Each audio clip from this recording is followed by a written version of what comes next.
Wita di sini hanya di podcastin aja. Di episode ke-17 bareng Wita di sini hanya di podcastin aja. Berbicara mengenai COVID-19 tentu tak terlepas dari yang namanya vaksinasi. Di sini aku tertarik untuk mengorek ilmu dari seorang ahli imunologi farmakologi ITB, Profesor A. Sumarji, yang mencoba menguraikan pemahamannya secara sederhana. Kita tahu antibodi spesifik sudah bisa dideteksi dalam rapid test, begitu pula dengan spesifik virusnya. Beliau merekomendasikan pengobatan seroterapi imunisasi pasif dengan serum kepada para pasien. Meski terapi dengan serum ini sudah mulai dilakukan dan masih terdapat beberapa masalah dan kendala di dalam pengembangannya. Tapi seperti apa kiat-kiat, prospek dan juga manfaatnya sih? Kita tanya langsung aja yuk. Halo, selamat pagi. Pagi. Dengan Prof. Andre. Iya, betul. Iya, ini saya Wita dari podcastin aja, Prof. Andre aja, jangan ditulis, Prof. Dengan Pak Andre. Iya. Sekarang lagi berkegiatan di rumah aja atau masih ada perkuliahan, Prof? Di rumah ya kuliahnya online aja. Oh iya. Online tapi sederhana aja. Masih jalan berarti ya prosesnya ya? Pakai WA aja. Oh gitu. Iya. Terus kalau misalnya berhubungan sama riset dan penelitian, lagi mendalami tentang apa gitu? Saya lagi neliti dengan mahasiswa ya, saya sendiri Iya.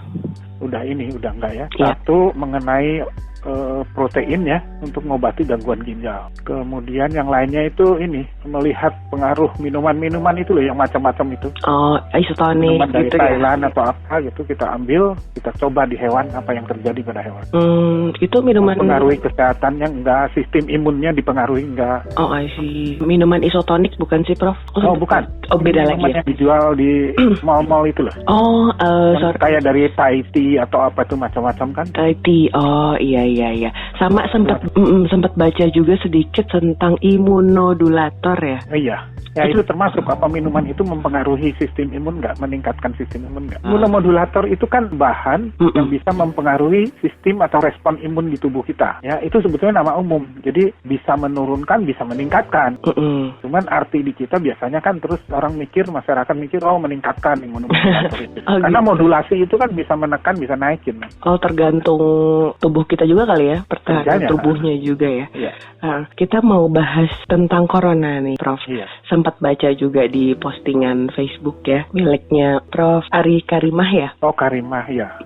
Alumni kita. Jadi di situ ada perbincangan Prof dengan beliau yang mana membicarakan tentang terapi vaksinasi ya. Imunotera sebetulnya. Iya, imunoterapi. Ya. Nah, sebelum kita ngomongin itu, aku pengen tanya dulu nih, kalau menurut Prof. Andre sendiri nih, gimana sih pandangannya Prof. Andre menangkap secara keseluruhan ya pandemi yang terjadi sekarang? Virus kan ya? Iya. Virus itu kan sebetulnya bukan binatang, bukan benda mati juga. Ya. Yang perlu dicatat itu bahwa virus itu bisa hidup karena dia mendompleng pada sel makhluk hidup. Iya. Nah, makhluk hidup itu kan punya sifat-sifat sendiri. Betul. Jadi virus itu tidak pada semua secara umum bisa di makhluk hidup. Nah, itu yang penting. Jadi virus itu kan seringkali tentu bisa self-limiting kan? Iya. Tubuh kita bisa sehat sendiri.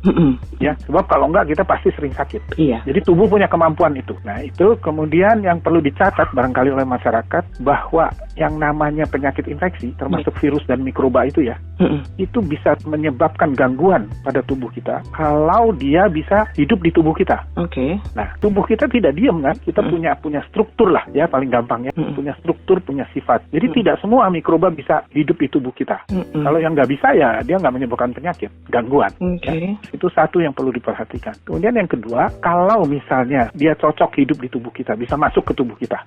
Apakah tubuh diam aja? Enggak. Nah, kita punya imunitas, respon imun di tubuh kita. Iya. Itu yang nanti dikaitkan dengan bisa sembuh sendiri gitu ya.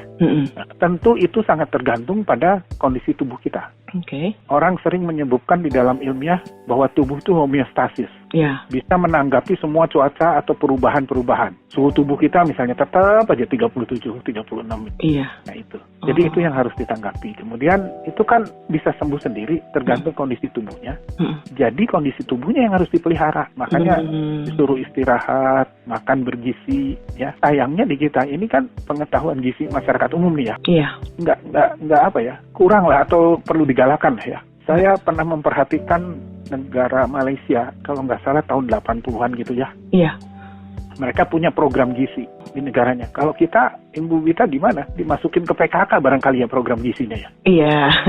Kalau nggak salah ya. Iya. Maksud saya tidak setaraf dengan program imunisasi. Betul. Nggak menyeluruh ya gitu ya Prof ya? Nah, lalu secara sederhana kita berpikir, bagaimana respon imun tubuh kita bisa baik kalau kita tidak punya asupan yang baik? Pernah dengar kan kegagalan program vaksinasi? Iya. Pernah ya? Pernah. Nah, itu kemungkinan itu karena program gizinya kurang digalang. Apalagi sekarang kan banyak sekali stunting, tahu kan? Betul. Iya. Itu kan akibat yang cukup parah kan ya? Iya. Yang berhubungan dengan gizi ya. Oke, berarti bermulanya benar-benar dari gizi sebenarnya ya Prof ya? Iya, menurut saya itu ya. Karena tubuh kita sudah punya ya, struktur tubuh kita sudah punya, sifat tubuh kita sudah punya. Jadi belakangan ini kan diketemukan, mungkin baca ya, orang yang sudah sembuh ternyata masih ada virusnya. Iya, itu lagi ramai juga kan ya? Prof. Betul, Ada. kemungkinan terinfeksi. Ini sebetulnya di depan saya ada skema mengenai interaksi antara infektor dengan tubuh manusia. Oke. Ya, kita mengatakan infeksi, jadi interaksi itu ya, mikroorganisme kan bisa hidup, ya. Jadi kalau terjadi epidemiologi, terutama bisa kena ke manusia, apalagi sekarang pandemi ya, lebih luas, ya. Jadi interaksi itu tidak akan terjadi kalau tidak kena ke manusia kan? Betul. Makanya sekarang cara pertama kan kita jaga jarak kan, supaya tidak tertular. Nah, itu yang pertama, itu menghindari itu sebetulnya, ya. Nah, kita mengatakan terinfeksi atau infeksi kalau mikroorganisme atau infektor itu bisa hidup masuk ke tubuh kita, bukan hidup ya, masuk ke tubuh kita. Kita belum nyatakan dia bisa hidup di tubuh kita ya. Nah, kalau tadi mikroorganisme itu bisa punya sifat kimia, punya sifat fisika dan punya sifat hidup ya, tubuh kita juga punya. Kita juga punya kan sifat struktur kulit kita ya. Lalu punya respon-respon fisiologi yang dinamakan peradangan. Lalu punya imunitas, oke? Iya. Nah, sekarang infeksi. Tadi saya udah kutip kan, infeksi itu atau menyebabkan ke penyakit ke kita kalau infektor itu bisa hidup di tubuh kita, ya. Artinya apa? Artinya infektor itu bisa berkembang dalam tubuh kita. Sekarang kalau faktor barier fisika kimia tubuh kita tidak lagi merupakan medium atau tempat yang bagus untuk mikroorganisme itu, tentu dia tidak bisa hidup kan? Tidak bisa berkembang. Jadi kita tidak sakit, tidak terganggu, ya. Nah, sekarang kalau dia bisa berkolonisasi, bermultiplikasi atau hidup di dalam tubuh kita, ya, tubuh kita juga tidak diam. Ada kemampuan mencoba menghancurkan mikroba itu, ya. Ada kemampuan menetralkan toksin yang dihasilkan oleh mikroba itu. Itu oleh imunitas lah ya. Iya. Ada kemampuan untuk menghancurkan melalui mekanisme imun. Tidak langsung ya. Jadi tadi yang langsung pertama itu menghancurkannya ya. Nah, yang ini yang tidak langsung melalui respon imun. Kalau itu semua kemampuan kita itu bisa menghilangkan itu, kita tidak sakit, sembuh dalam tanda petik ya, karena ada proses hidup dulu lalu direspon oleh kita sehingga dia nggak menyebabkan kerusakan ya. Biasanya kita kalau sudah ada kerusakan di tubuh kita kan atau gangguan, nah sekarang lewat deh peristiwa itu terjadi penyebaran di dalam tubuh kita. Dalam hal virus ini kan melalui saluran respirasi. Makanya sasarannya adalah paru-paru karena dia bisa hidup di sel-sel itu. Ya, sekarang kalau misalnya kemampuan tubuh kita tadi respon imun jadi dia tubuh udah lewat tadi ya, bisa menyebar ya. Kalau menyebar tidak tertanggulangi oleh tubuh kita, maka sebetulnya ada 3 kemungkinan. Yang pertama, kalau tidak tertanggulangi, kita mati kan. Ada kematian kan? Sekarang kita lihat kan yang sekian persen di bawah 5% sebetulnya ya. Nah, kemudian kalau respon imun kita baik ya, dia habis lama-lama. Kita sembuh, self-limiting ya. Ini saya cerita tanpa obat ya. Betul, iya. Ya. Sebetulnya ada faktor yang ketiga. Ada hasil yang ketiga. Jadi tadi mati, sembuh ya. Kalau mati kan sudah tidak nyusahkan kita kan. Iya.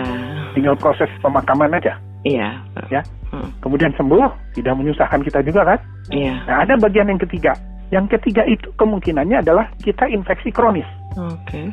Artinya apa? Artinya penyebaran tadi infektor tadi, atau dalam hal ini virus tadi, di dalam tubuh kita ya. Ini bicara dalam tubuh ya, Wita ya. Iya. Itu ternyata bisa diimbangi oleh respon imun kita. Diimbangi ya, bukan mengalahkan. Tadi kalau sembuh kan dikalahkan. Iya. Nah, itu berarti respon imun kita itu menjadi turun, kurang, tidak mampu menyembuhkan itu sampai sembuh. Ya, setelah itu yang dinamakan infeksi kronis. Jadi tadi mati, sembuh, kronis. Iya. Ya, kronis satu saat bisa sembuh. Mengapa bisa sembuh? Karena sistem imun kita dinaikkan. Mungkin perubahan makanan kita, gizi kita.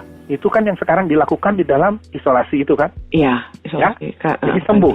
Oke, selesai sembuh kan. Infeksi kronis bisa dua hal terjadi. Bisa sembuh, bisa satu lagi yang kita sebut laten. Jadi kita bawa-bawa virus itu. Tapi kita tidak merasa sakit. Karena tadi berimbang tadi ya. Ini pakai bahasa umum ya. Iya, Bro. Berimbang ya. Mekanismenya tentu ada ya. Nah, laten ini yang sekarang ramai disebut bisa jadi karier. Jadi dia membawa bibit penyakit itu. Membawa virus COVID itu. Tapi dia udah nggak ada gejala. Nah, itu yang terjadi pada yang sembuh. Loh, kok masih ada terus? Ada lagi ditemukan dia masih ada. Jadi karier. Nah, orang karier ini ya tentu hati-hati ya. Kalau dia ketemu orang yang sistem imunnya kurang baik, bisa menularkan ya. Tapi dia sendiri nggak apa-apa ya. Ini sebetulnya contoh pernah terjadi pada hepatitis. Waktu hepatitis kan pernah juga ramai kan? Ada karier yang membawa-bawa. Dia tidak apa-apa, tidak menimbulkan gejala sakit, tapi dia bawa itu. Itu barangkali ya tahap pertamanya. Iya, Bro. Kalau bisa aku tarik kesimpulan, ada beberapa kategori lah ya. Iya. Ada beberapa kategori yang sembuh, yang selesai, dan yang si carrier ini gitu. Iya, cuman infeksi kronis. Betul. Cuman kalau misalnya kita ngomongin alternatif pemecahan masalah nih, Prof. Sebenarnya apa sih senjata pamungkasnya? Kalau dari yang tadi Prof ceritain tuh sepertinya sih imun kita sendiri gitu ya, Prof. Saya nggak begitu mengikuti secara detail ya. Cuman kalau ada yang ngirim WA, saya baca apa sih ini gitu. Iya. Karena saya juga capek lah baca WA itu. Selamanya menakutkan semua kan. Iya. Jadi jelas ya tadi ya ada 3 kemungkinan itu. Kemungkinan sebetulnya 4. Yang satu itu nggak apa-apa kita kan. Yang 3 kan itu, lalu yang infeksi kronis bisa 2 hal. Iya. Sekarang pertanyaannya kan kenapa kita bisa self-limiting? Kita bisa sembuh sendiri. Ya kan? Nah, itu karena ada respon imun. Ada sistem pertahanan tubuh. Iya. Sistem pertahanan tubuh kita itu kita bisa bagi 2 ya. Satu adalah respon pertahanan permukaan tubuh kita. Apa itu? Tentu kulit, air mata kita, mukus kita. Mukus tahu ya, dahak-dahak atau cairan-cairan ya. Seperti air mata, termasuk air susu. Ya, terus ludah kita, telinga juga ada, termasuk bulu-bulu hidung, bulu telinga. Nah, itu membuat beberapa partikel tidak bisa masuk tubuh kita ya, atau dibunuh di situ. Itu contohnya kita bisa lihat orang yang menderita HIV sering sakit. Kenapa? Karena di mulutnya ada satu hal pertahanan yang tidak bekerja di dalam mukusnya, di air liurnya, dan di tempat-tempat lain juga. Ya, karena itu sering sakit. Kemudian di mulutnya biasanya suka tumbuh jamur. Kita enggak kan? Karena ada air ludah. Itu adalah sistem pertahanan permukaan tubuh kita yang sebetulnya dibawa sejak lahir, tergantung pada spesies kita. Contohnya seperti sekarang, virus ini kan nyerang kita. Kenapa nggak nyerang anjing kita? Katanya juga ada ya katanya. Binatang kita. Itu karena memang spesiesnya bertahan untuk, atau nggak jadi medium dia untuk virus itu.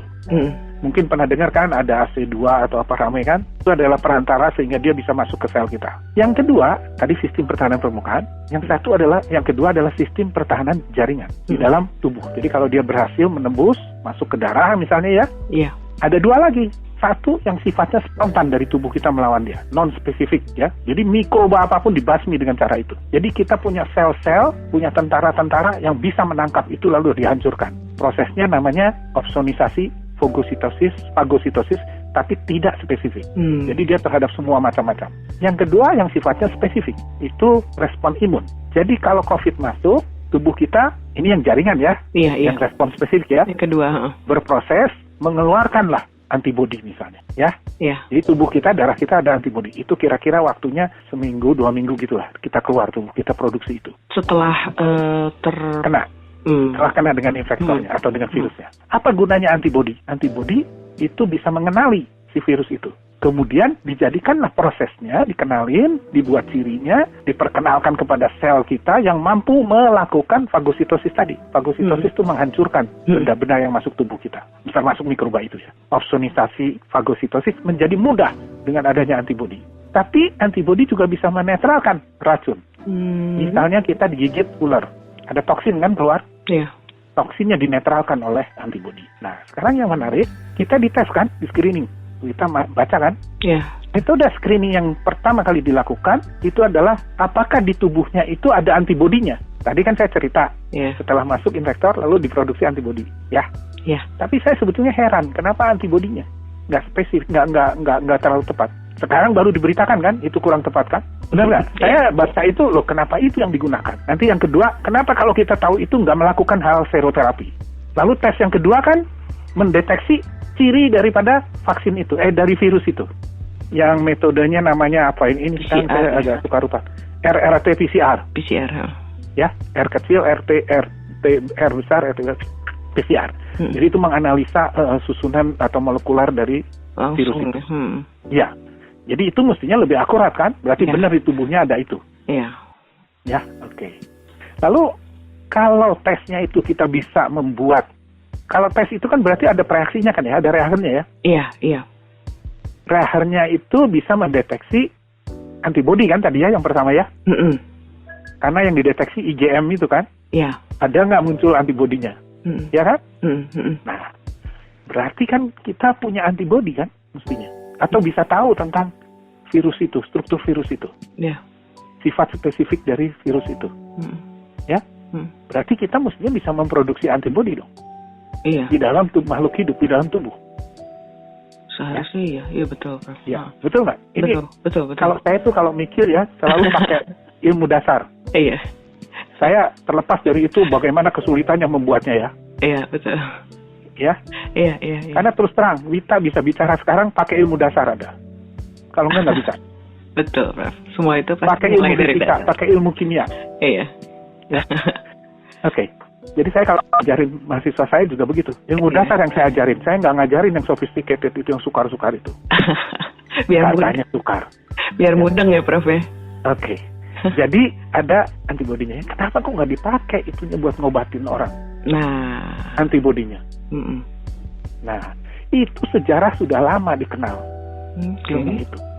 Itu yang namanya serologi atau imunoterapi sekarang dikenalnya. Dikenal juga sebagai imunoterapi. Tapi imunoterapi luas. Kalau serologi itu mengobati dengan serum. Mengapa serum sekarang kan? Nah, antibodi, Bu Wita mungkin masyarakat juga nggak tahu. Antibodi yang terbentuk itu diketemukannya di dalam serum darah. Sekarang kalau baca publikasi, banyak sekali orang mencoba menggunakan plasma darah. Iya. Ya, plasma itu kalau kita pisah-pisahkan lagi, kita dapat serum. Iya. Serumnya mengandung antibodi.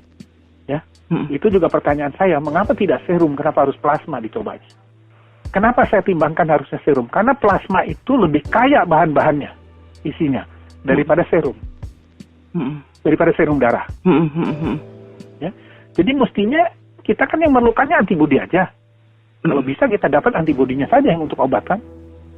Tidak perlu. Jadi lebih baik serum daripada iya. plasma kan. Ini pemikiran dasar sederhana ya. Saya nggak tahu ada faktor lain nggak. Karena kita repot juga ya. Karena kita ini dengan perkembangan IT dan ilmu bisnis ya. Dulu zaman saya kecil kan nggak ada kan ilmu bisnis. Sekarang kan ada ya. Jadi kita rada repot. Karena itu dia kawin-kawin kan dengan ilmu itu kawin-kawin. Jadi saya nggak ngerti lagi. Jadi dasarnya menghilang gitu ya. Iya. Jadi pemikiran yang saya kira ada faktor ekonomi atau bisnis ya masuk mestinya. Mungkin ya. Iya. Nah itu. Jadi antibodinya ada di serum menurut saya, bukan di plasma. Yang lebih banyak, tentu saja lebih banyak di plasma dibandingkan di serum. Tadi kan saya bilang plasma lebih banyak bahan-bahannya.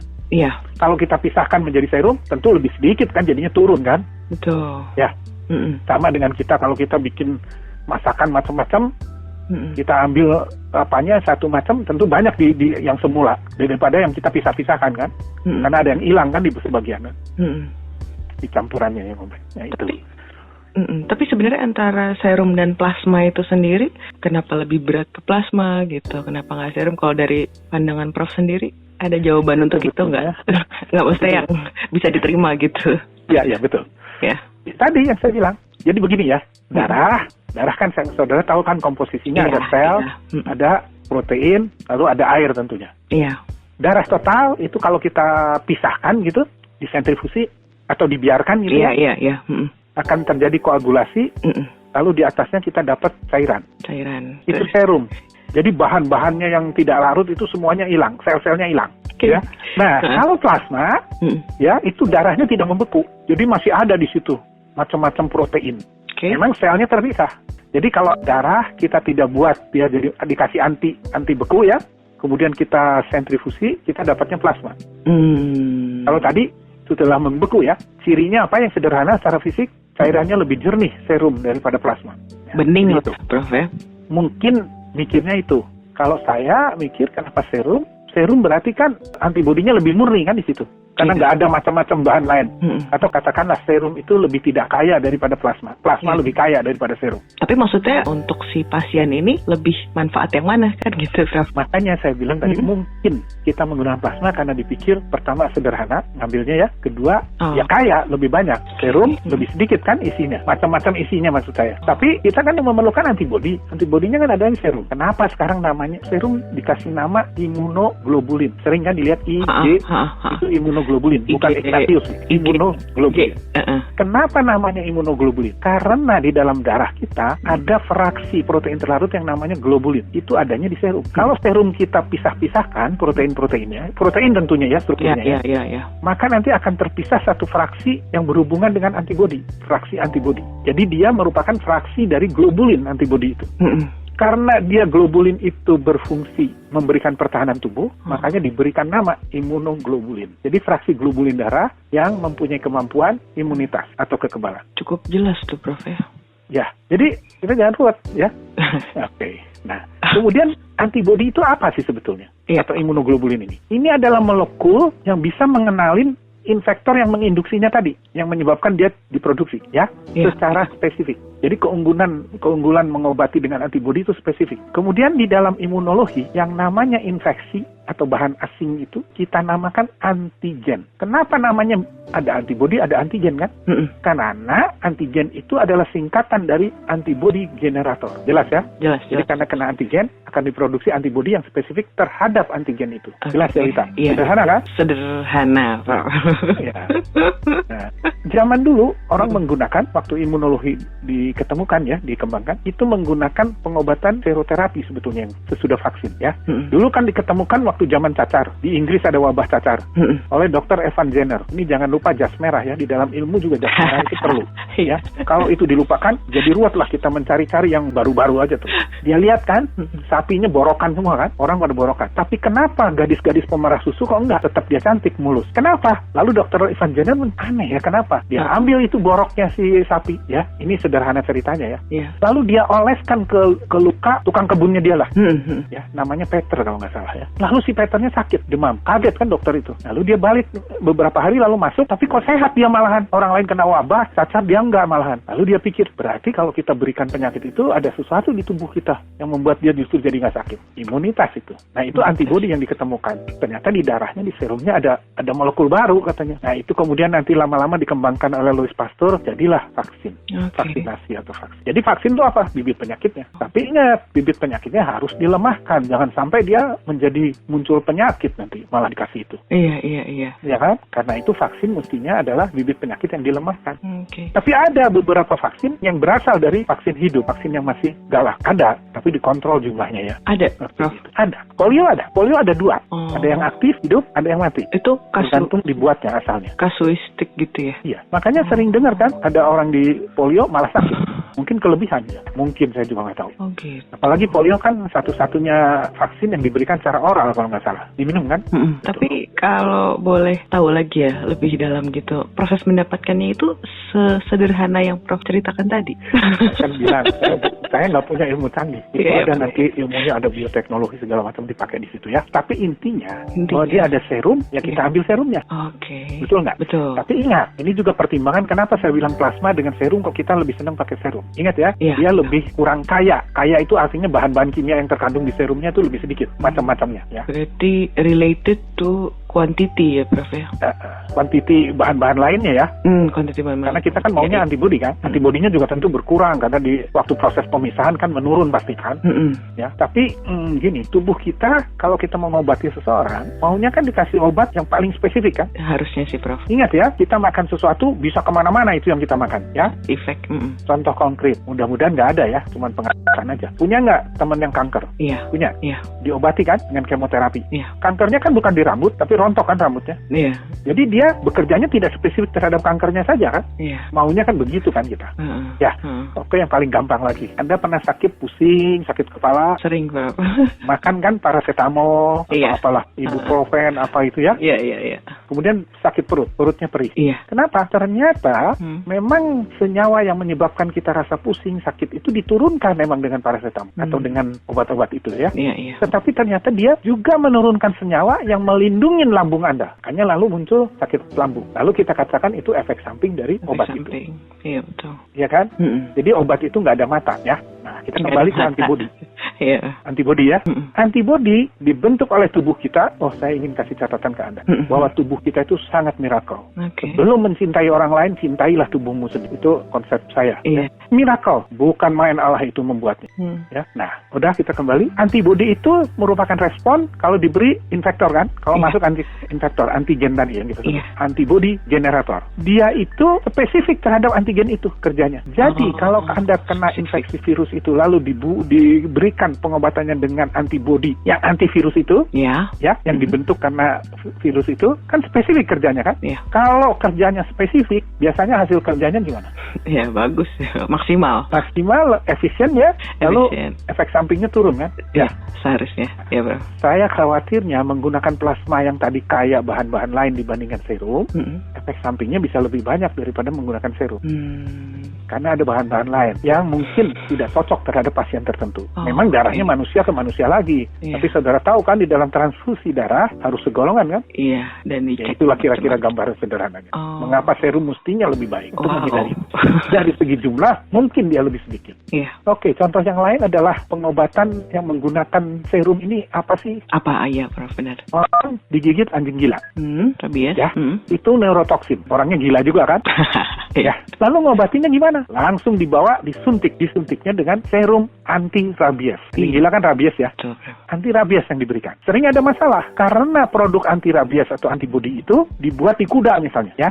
Jadi terbawalah protein-protein dari kuda di situ, ya kan? Diberikan pada orang. Orang itu nggak tahan protein kuda, reaksi alergi atau hipersensitivitas. Ya, nah itu loh saya bilang, makin sedikit makin murni antibodinya makin baik. Demi menghindari efek samping gitu sebenarnya. Betul. Sekarang dikenal antibodi monoklonal.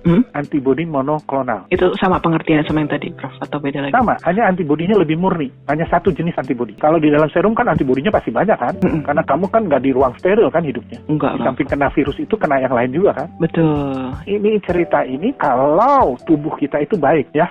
Artinya responsif imunitasnya ya. Karena itu kan nasihat yang pertama itu kan harus makan baik kan gizinya. Makanya kita dikhawatirkan sekali yang pendapatannya kecil harus dibantu ini makanannya nih. Paling rentan. Apa nih sekarang ada apa PSBB apa? PSBB. Itu kan termasuk membantu itu kan? Iya. Skala besarnya kan itu kan? Iya. Saudara tentu baca ya, ada beberapa percobaan kan yang pernah melakukan itu. Iya. Termasuk di Cina juga menggunakan plasma pasien yang udah sembuh. Iya. Memang baru 5 pasien, tapi prospektifnya besar. Gejala-gejala yang mematikannya cepat turun, gejala-gejala yang beratnya bisa turun. Ada sih udah banyak lah di rumah sakit Colorado, USA juga pernah dicoba, Jepang juga pernah dicoba itu. Tapi yang mereka gunakan itu plasma atau serum? Kalau saya baca di situnya kok kebanyakan plasma dia sebutnya. Saya nggak tahu, mungkin juga plasma dengan serum tercampur istilahnya. Ya, mereka menggunakan istilah passive transfer of antibody. Di kita diterjemahkan imunisasi tadi, imunisasi pasif. Kalau imunisasi yang kita kenal atau masyarakat kenal dengan baik itu imunisasi aktif. Bibit penyakit dimasukkan ke tubuh kita aktif memproduksi antibodi. Kalau imunisasi pasif, tubuh kita diberikan antibodinya. Jadi dia tidak aktif memproduksi. Kasih antibodinya. Jadi seroterapi atau imunisasi pasif lah itu ya. Tapi secara spesifik terminologi itu tidak bisa dipastikan ya, Prof. Plasma atau serumnya gitu ya. Kalau menurut saya serum. Sekarang antibodi monoklonal itu diambil dari teknologi ya pasti ya. Sehingga kita hanya memperoleh antibodinya yang spesifik satu, monoklonal kan. Kalau kita dapat di serum itu namanya antibodi poliklonal sebetulnya. Jadi ada antibodi-antibodi lain gitu. Kalau serum ya, tidak dimurnikan ya. Jadi mestinya prospektifnya besar. Lalu yang kedua nih, bisa yang saya ingin kemukakan ya. Tadi fungsinya untuk orang yang sakit diberikan antibodi itu kan ya. Yang saya bilang sebaiknya dalam serum ya, supaya gejala-gejala lain cepat hilang. Karena nanti virusnya kan ditangkepin oleh antibodi itu kan. Ya, dinetralkan atau dirusak ya, hidupnya dihambat. Itu satu. Yang kedua, imunosera atau sediaan-sediaan yang mengandung antibodi ya, itu diindikasikan juga ya untuk orang-orang tenaga medis yang akan masuk ke daerah epidemi atau ke daerah pandemi. Jadi dia begitu masuk ke sana, dia sudah punya antibodi anti penyebaran virus itu. Jadi dia aman kan? Iya. Betul nggak? Betul, Bro. Gampang kan dicernanya? Bisa ya dicerna? Bisa. Dari itu gampang sekali kan? Betul. Ya. Jadi tenaga-tenaga kesehatan yang masuk ke wabah gitu ya, di daerah 1 satu wabah, ke medan dia harus perang diberikan itu. Jadi supaya cepat memperoleh antibodinya, tidak nunggu kena dulu atau diproses dulu, proses baru keluar antibodinya. Kan tadi ada 7 hari kan 14 hari kan, baru dia punya antibodi itu kan. Ya, nah itu. Kemudian jadi digunakan indikasi untuk orang-orang yang mau masuk ke situ. Dengan catatan? Enggak. Ya? Dengan catatan? Ya orangnya harus bisa tahan disuntik serum itu lah gitu ya, cocok gitu, sesuai. Betul. Jadi mestinya sekali yang ribut-ribut dengan ADP segala macam, saya tidak mengatakan ADP-nya jadi nggak perlu ya, enggak ya, ya enggak ya, tapi tetap perlu itu kan pencegahan ya, lini pertama untuk mencegah kontaminasi kan ya. Iya. Ya, tapi kalau kita bisa mengasih itu untuk pekerja itu mungkin lebih safe ya dianya, betul nggak? Iya. Di samping APD itu ya, Prof ya. Iya. Di samping ADP itu. Berarti sekarang kan kesulitan juga ADP kan? Iya. Nggak kelihatan virusnya ada nggak. Sekarang saya ngomong gini loh, saya nggak tahu berapa virus yang masuk ke mulut saya. Cuman dengan yang Prof barusan jelaskan nih, sebenarnya prakteknya tidak begitu sulit kan ya? Secara sederhana memang ya. Cuman kita punya nggak keberanian menggunakan serum itu? Mau nggak? Karena gini, di dalam dunia pengobatan itu kalau ngobatin pasien itu harus harus yang paling optimal ya. Dan itu melalui prosedur yang cukup lama, mungkin bisa 10 tahunan baru menemukan obat itu. Ini saya mengutip orang Belanda yang pernah hidup di Indonesia, pernah 1 kali kesukaran obat di Indonesia. Tahun sebelum kamu lahir pasti. Karena saya juga belum. Ya, saya agak lupa namanya lupa ya. Tapi dia mengatakan ini kira-kira bahasa sederhananya. Dalam hal keadaan mendesak tidak ada obat, tidak ada salahnya kita menggunakan tanaman obat Indonesia untuk obat. Jadi tidak melalui prosedur kedokteran yang lengkap. Kita kan darurat nih, pandemi. Kenapa kok enggak? Bukan artinya nyawa manusia nggak berharga, bukan ya? Iya. Tentu dengan beberapa kriteria lah ya. Misalnya serumnya atau golongan darahnya cocok sama gitu ya. Bisa kan seperti transfusi darah lah. Sehingga kalau darahnya dimasukin ke situ pun nggak apa-apa. Dan tentu dideteksi dulu apakah betul mengandung antibodi enggak ya, itu pasti kan. Dan itu udah bisa karena kita bisa mendeteksi tes tadi dengan antibodi kan ya. Berarti bisa kan. Makanya ada satu karangan buku saya sederhana sekali. Buku itu sebetulnya terjemahan dari buku tua yang diterbitkan oleh penjajahan Jepang waktu itu. Bukunya berjudul Beberapa Tanaman Obat yang Tumbuh di Pulau Jawa. Buku itu sederhana, saya banyak dikritik, banyak masukan ke saya, buku itu buat apa katanya ngarang buku itu. Menerjemahkan buku itu. Bukunya kecil, hanya beberapa halaman, mungkin 20-30-an. Isinya itu bercerita tentang obat-obat yang waktu pemerintahan Jepang disebutkan bisa mengobatin ini gitu loh. Ini seolah-olah rekomendasi terhadap tanaman itu. Tapi saya banyak dikritik, itu bukunya tipis. Padahal saya cuma ingin menyatakan bahwa dulu di Indonesia pernah menggunakan tanaman obat dipilih secara resmi untuk ngobatin orang. Tanaman di Jawanya itu. Ada beberapa hanya mungkin 19 atau 20 tanaman. Langka pasti ya, Prof. Enggak langka. Enggak. Itu udah umum sekarang. Udah umum dijadikan obat juga itu. Walaupun ada satu tanaman yang oleh peraturan tidak boleh dipakai karena ada mengandung suatu senyawa racun katanya di situ. Saya lupa apa namanya, kayu kuning atau harus diproses dulu lah gitu kali, Prof ya. Betul.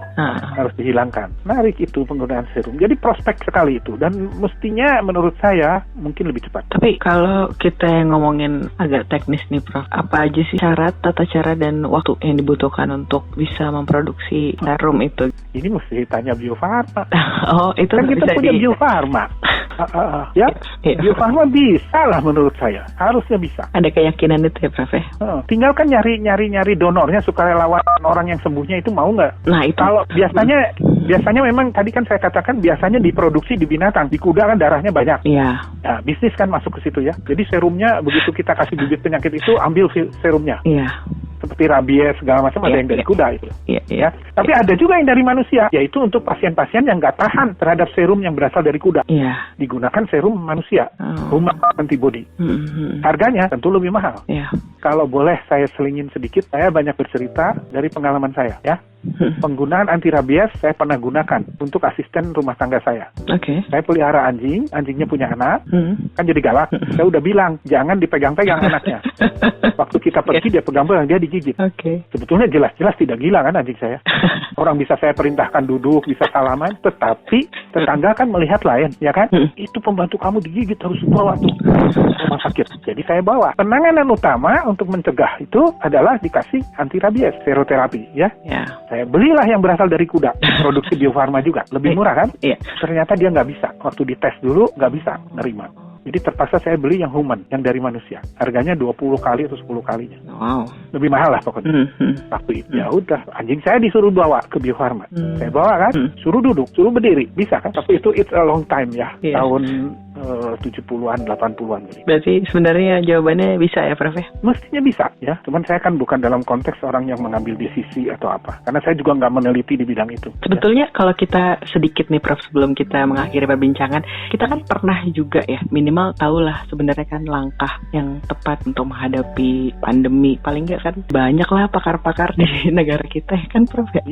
Iya betul. Malahan sekarang kalau saya lihat WA setelah kondisi virus ini, banyak sekali orang ahli virus. Iya. Termasuk ahli desinfektan segala macam itu. Hati-hati ya, desinfektan itu adalah pembasmi hama untuk benda-benda mati. Iya, Prof. Tahu ya, untuk benda mati itu, benda hidup bukan itu ya.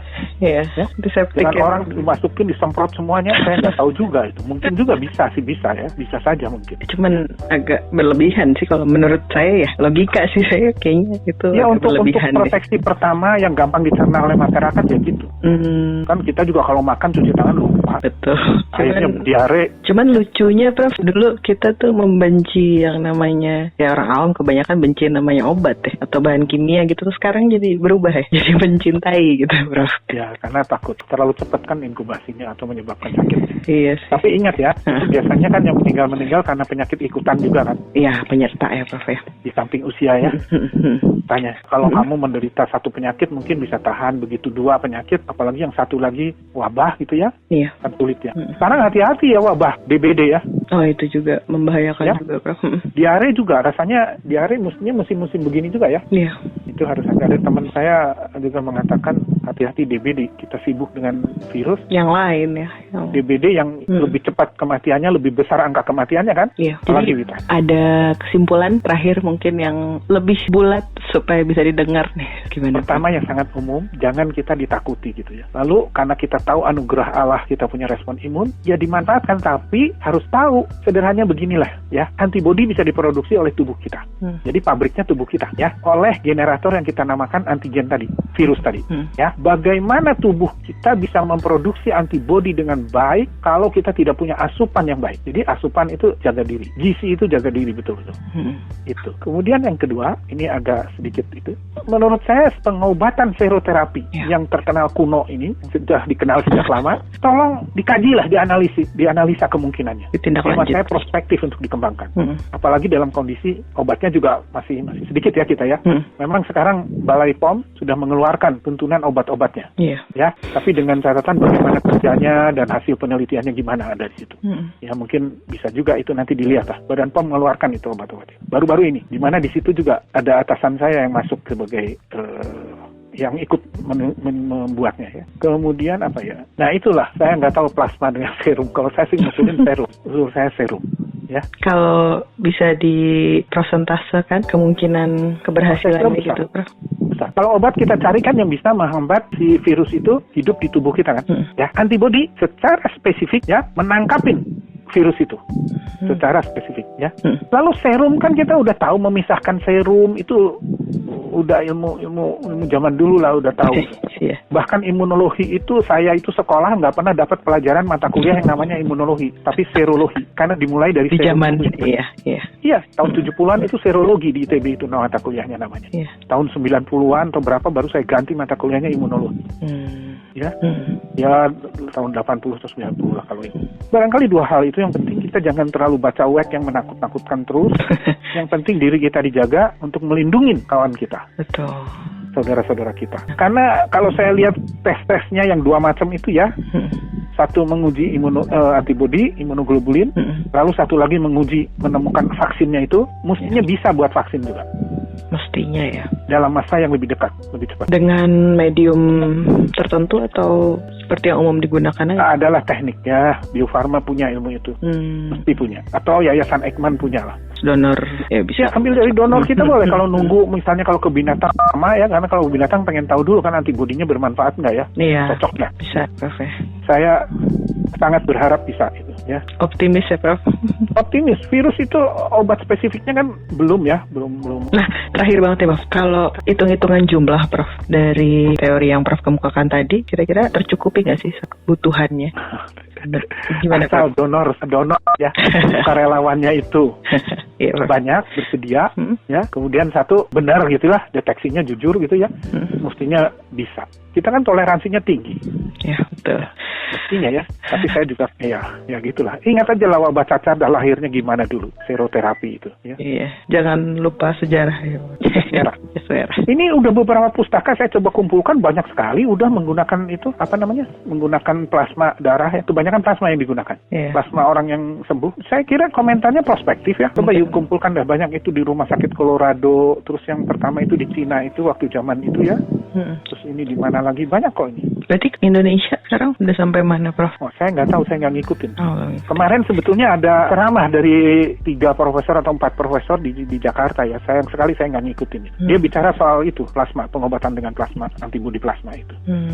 Cuman saya nggak tahu, mungkin Anda punya arsipnya. Iya, coba nantilah ditindaklanjuti. Coba lihat itu apa dia itu. Kalau saya tetap perspektif ya. Kalau ya nyari obat, ada sih obatnya kan udah ada juga beberapa itu ya. Obat keras ya, Prof.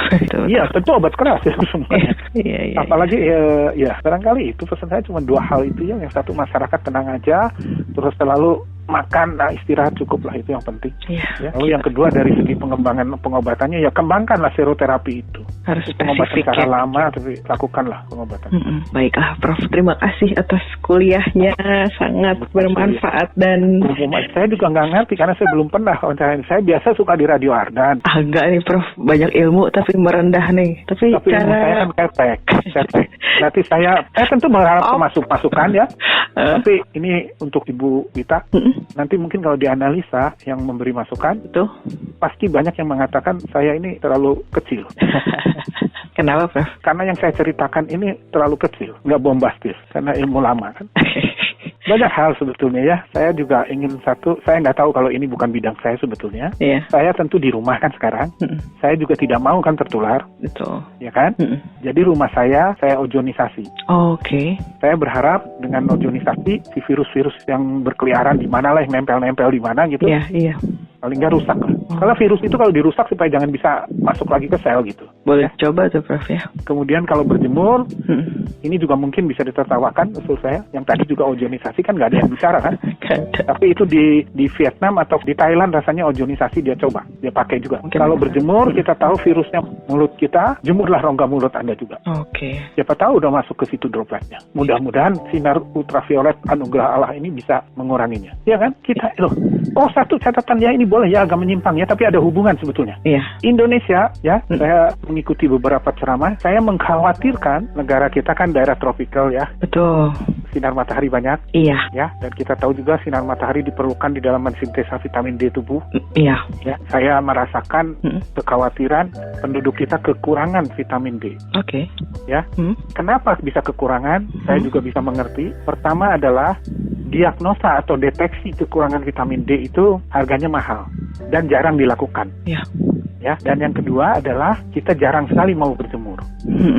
Ya, ketiga, harga vitamin D di Indonesia cukup mahal. Oke. Ya. So, bisnis yang mengimbas kepada bidang kesehatan dan pendidikan nampaknya harus dikendalikan. Barangkali itulah untuk siapalah Bisnis yang mengimbas, yang berhubungan dengan pendidikan, kesehatan, saya kira harus dikendalikan itu. Okay. Sekarang kan kesehatan mahal kan biayanya. Betul, Pak. Iya kan? Wah, ini kebutuhan dasar banget ya, Prof. Sebenarnya. Iya, saya kalau misalnya diminta nggak usah dikasih gaji tambahan, saya kan PNS ya. Iya. Pendapat yang umum ya, bukan yang sophisticated yang bisa dipikirkan oleh para itu yang saya tidak, kadang-kadang saya juga nggak bisa capai. Iya. Ya, termasuk pembebasan narapidana, saya masih bingung itu. Ya, Iya. saya bersedia untuk menyatakan apa sih yang terpikir oleh saya tentang negara tercinta ini. Ya, Iya. terima kasih. Terima Saya kasih. mohon maaf ya kalau saya kurang santun ya, Ini, emang harus atau kurang jelas ya, sangat jelas sekali. Semoga bisa jadi kurang pencerahan. sistematik barangkali. Waduh, sangat sistematis sekali, Prof. Terima kasih ya Wita. Iya, makasih Kapan-kapan banyak. saya ingin ketemu Anda juga. Iya. Biasanya yang ketemu saya itu dari majalah apa ya? Tentang tanaman obat. Trubus. Iya. Iya. Tapi ini udah lama gak ketemu saya. Biasanya dia selalu kirimin kalendernya segala. Oke. Iya, tunggu. Salam semangat dalam Iya. kondisi apapun. Tuh, tetap Ya. semangat, Lalu Prof. cintai tubuhmu sebelum Iya. mencintai orang lain. Betul, penting sekali. Tapi sebarkan keselamatan orang lain. Iya. Oke. Baiklah Prof, terima kasih banyak Cukup atas ya. jawabannya yang sangat jelas. Salam Terima semangat kasih ya. banyak. Semoga penjelasan dengan sangat sederhana tadi bisa memberikan kita pemahaman yang menyeluruh tentang COVID-19 dan program pengobatan serta vaksinasi yang tepat bisa dengan segera dan masif dilakukan. Meski aku tahu it's easier said than done, praktiknya tentu nggak mudah, tapi nggak ada harapan yang terbesar di samping menemukan jalan keluar kan? Stay safe and healthy. Sampai jumpa di Podcastin Aja episode selanjutnya. Wita pamit. Bareng Wita di sini hanya di Podcastin Aja.